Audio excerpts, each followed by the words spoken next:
तो दोस्तों अब इस समय तारक मेहता का उल्टा चश्मा शो में सबसे बड़ा सवाल यही बना हुआ है कि आखिर गोकुल धाम सोसाइटी के बाहर इतने सारे तरबूज किसने डलवाए और आखिर इसके पीछे किसकी कितनी बड़ी चाल है। जैसे ही सुबह सुबह गोकुल धाम वासी अपने रोज़मर्रा के कामों के लिए सोसाइटी के बाहर निकलने की कोशिश करते हैं, वैसे ही वो बाहर का नज़ारा देखकर पूरी तरह हैरान रह जाते हैं, क्योंकि गोकुल धाम सोसाइटी के मेन गेट से लेकर बाहर जाने वाले पूरे रास्ते तक सिर्फ और सिर्फ तरबूज ही तरबूज दिखाई देते हैं। कोई भी गाड़ी बाहर नहीं निकल पा रही है होती और पूरा रास्ता पूरी तरह से जाम हो जाता है। इसके बाद पूरी सोसाइटी में हड़कंप मच जाता है और हर कोई यही जानने की कोशिश करने लगता है कि आखिर इतने सारे तरबूज कहाँ से आए। कोई कहता है किसी ने जानबूझकर गोकुल धाम वालों को परेशान करने की कोशिश की, तो कोई कहता है कोई बड़ी साजिश से जोड़कर देखने लगते हैं। वही बापूजी से लेकर जेठालाल, भिड़े, पोपटलाल और बाकी सभी लोग काफ़ी परेशान दिखाई देते हैं, क्योंकि किसी को भी कुछ समझ नहीं आता है आखिर इस मुसीबत से बाहर कैसे निकला जाए।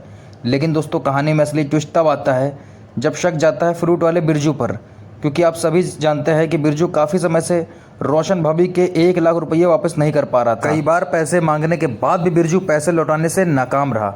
ऐसे में अब धीरे धीरे इस बात का खुलासा होने लगता है कि बिरजू ने पैसों के बदले पूरे 1 लाख के तरबूज गोकुलधाम सोसाइटी में भिजवा दिए हैं, यानी कि उससे अब कैश वापस करने की जगह तरबूज बेचकर अपना हिसाब बराबर करने की कोशिश की है। यही वजह है कि अचानक पूरी गोकुलधाम सोसाइटी तरबूजों से भर जाती है और कोई वहां रहने वाले लोग बड़ी मुसीबत में फंस जाते हैं।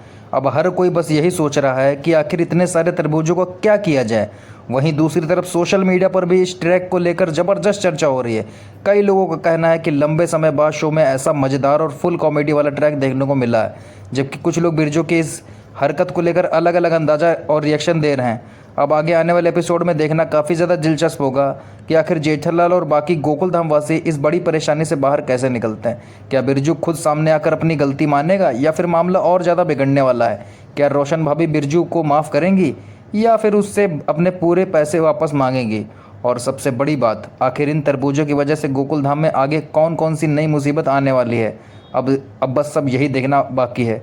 अगर अब हम लोग हमारे चैनल पर नए हैं तो प्लीज़ चैनल को सब्सक्राइब करिए। मिलते हैं तारक मेहता के शो की अगली अपडेट के बारे में।